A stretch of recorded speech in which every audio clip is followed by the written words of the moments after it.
Hello, welcome. Commissar Mark here. Today we are going to take a look at how to design a proper industrial area. To start with, I have designed a basic 22 by 6 residential block in here. We have plenty of spare labor, and we are going to take a look at how to make use of the carters from every raw resource production building and workshop to make sure that you deliver them at a distance to warehouses and still retain efficiency. And using this, you can make sure that you can actually extract clay, timber, or marble or iron in areas that are otherwise not very close to your actual trade route where you would prefer to have your warehouses. In this example, I have set up a clay pit on the edge of this lake, which the clay pit itself does have labor and it is at 100% production, which means that a carter from it is going to spawn very soon, which is going to carry the clay to a workshop. However, the workshop doesn't have to necessarily be very close by, so if you imagine that this lake was your only real source of clay-like soil that you can make clay pits on, and your exit point from a map would be right here, which means that your exports would be best concentrated around here, so that your traders do not ping pong around the map, as we explained earlier in the trade tutorial video. What you would want to do is have yourself a warehouse for pottery over here. However, you need to keep in mind that on this map specifically you could make the clay elsewhere, but just for the sake of this, imagine that this is the only water we have to work with, and so you could want to bring pottery all the way here to the exit point so that you sell it over here so the traders don't ping pong around, as I mentioned. How you would do this is you set up the clay pit. It doesn't have to be very close by. You can see a carter is going to bring it all the way to the workshop, which currently has a piece of clay in it, but he's gonna bring it anyways, and you can see the production is at 7%. The key element of this is you want this carter to deposit the clay into the workshop exactly when this is at 50% or lower, because that means that he can return to pick up another load before the clay pit would just sit around with a produced good waiting for him to return. And so we can see that he's gonna go into the workshop. It's at 35% production now. It's at 42%, and now it's at 47%, and he's going to deliver this clay very soon to this workshop. So you can see that it's quite a distance. The carters from a clay pit or any raw resource production structure can actually go and still retain peak efficiency, because the carter, if he's just sitting around there most of the time, it's not going to be very useful for you. So he's just basically a resource you can utilize as his time and travel. And so you want to keep this under 50%, otherwise what's going to happen is there's going to be an inefficiency. But currently this is going to retain peak efficiency. So he's going to start returning while this is at 50%. So he's going to take the same amount of time as he went here to come back, pick up another load, and immediately ping pong back. And so that's what you want. This pottery workshop is currently manufacturing some pottery, and it has stored up 2 pieces of clay. So let's wait until they manufacture a unit of pottery.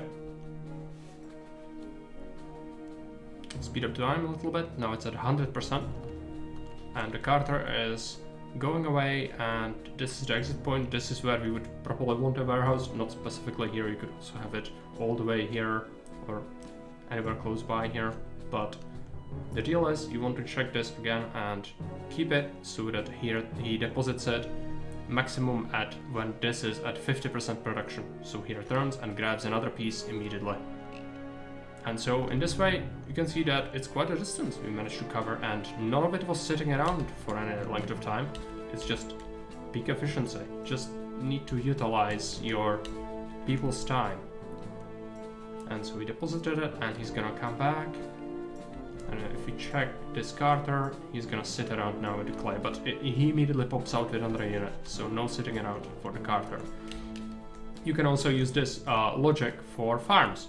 So if you would have a granary and you would be depositing food from farms, the deal is you want the carter to be depositing a load of food into the granary when the farm is at 50% growth, and then he would be turning back and go to the farm so that he can collect the next harvest and immediately go and deposit it again, as this same sort of deal as with the workshops. But you can see how, especially on custom maps, usually you have restricted places where you can mine rocks or excavate clay, and so what you want to do is just use the raw resource production buildings somewhere to bring them elsewhere. Another thing you could do, if you didn't have the option to retain efficiency, like for example if this was surrounded by rocks and it would be a winding path and you couldn't really fit workshops around there, you would want to set up just a warehouse to accept clay, and then we would be fetching the clay to another place. So let's start by accepting clay over here. I'm gonna cut this road, I'm gonna add a couple more clay pits, and then just gonna create a little manufacturing area over here. So again, just imagine that this would be cut off from this, so we couldn't use what I just showcased before. So we are going to put in about 5 workshops around here. We could do 6 because you can actually support 3 workshops out of a single resource production structure. It adds up over the years, like if you let it run for a long time.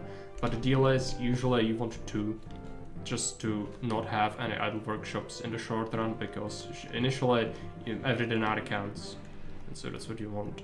So this warehouse would be fetching clay, and we would be fetching 8 units, and you want to fetch only 8, because if you order the warehouse to fetch more, what's gonna happen is the carter is gonna constantly be fetching resources instead of delivering them to the workshop, because this is how the warehouse works. It only has one carter, and the carter is either going out on the map to actually get some resources that you ordered, or he's going to deliver resources on a road layout that's around him to the buildings in order for them to have resources to produce goods. And so he's coming out, he doesn't need road when he's getting, and he's gonna go and grab the clay. He's gonna bring it over, he's gonna deposit it here, and then the carter is going to start to distribute the clay to each individual workshop. And usually you can support around 6 workshops when you place them effectively. He spawns from this little corner piece, and so the deal is you want to make sure that you place the warehouse in such a manner that he only needs to really turn around on his heels and deliver it, and immediately back into the workshop to get more. And now he's gonna go and grab even more. Now, if this wasn't enough, like in this case, you can see there are still some idle workshops. What we could do is just another warehouse, which also only gets 8. Because if we get any more, he would be constantly getting more clay instead of actually focusing on delivering, as I mentioned. And so we'll want to add another warehouse, and that's how you would fix it. And another thing we will take a look at is actually imports. So let's take a look at the trade routes over here. So it looks like we can import olives from Tarako. It's a land trade route, and we can sell them pottery. So let's open it up. I'm going to go into the trade advisor. We are going to export all the pottery that's in our city, and we are gonna import olives. So let's take a look at this warehouse. So we'll designate this as tradable. None of this has pottery, so we are safe. The traders are gonna start spawning from over here. And they're gonna come and they are going to start buying up our pottery, which is gonna make us money. Now, as I mentioned in my trade tips video, what's gonna happen with traders if you start importing goods is they will want to, according to their logic, first sell you imported goods, and then they are gonna go and buy up your exports, and then they will leave the map. And so we will want to establish the oil production industry around this entry point, because that's naturally where they would go, so that they can continue on their way to buy our stuff and leave. Because if we flipped it, if we sell pottery from here and import olives here, what they would do is first go here, import us olives, go here, buy pottery, and then leave. And that would waste time, because you can only have so many caravans on the map at the same time, which is dependent on the quota. And I mentioned how exactly that's broken down in the other video, so if you don't know and want to know, you can check that. but that's not what we are going to mention here. Instead, we are going to start establishing the oil industry, as I mentioned, and so we want to utilize this roofed area, as I mentioned, as much as possible. So it's surrounded with a couple of workshops. Let's put a road layout. I'm going to put engineer and a prefect so it doesn't burn down, and accept olives in here. We want to accept around 16 units and accept 16 oil. That's fine to do it all in one warehouse. And I'm gonna actually put this a bit further. Let's remove this one and let's put another workshop over here. So we are at 6. So let's just see how efficient this is going to be. So it looks like the carter is managing to deliver all the olives to all the workshops. He's even doubling up on delivering even more. So you can see that you can actually fit quite a few workshops around here. And you can utilize roadblocks to actually expand upon this. So if we really wanted to import a lot of olives and manufacture a lot of oil, how we would want to do this is just double up on it. Make another warehouse somewhere along here that's gonna also do the same thing with the olives. And it's gonna also do the same thing with accepting oil. You could also just make it so that it grabs olives from here, but that of course cuts into the time the carter is going to spend just doing what he's supposed to be doing. And as I mentioned, we could just expand upon this. So let's take the overlay down. This is like if you play Stronghold with spacebar, you want to like minimize what you are building so you can see between the buildings. It's very useful to use the overlay, as I mentioned also in the other videos. So you would want to do that, and then we want to create a little offshoots in these areas. And how we could do that is usually you would just focus on one area. I just designed 2 at once, but what you can do is just design with 2x2 spaces for workshops in mind and just bring it around like so, and so that you can just have something like this. And then if we put, yeah, this guy's unfortunately going to spawn in there, so we're gonna have to roadblock that.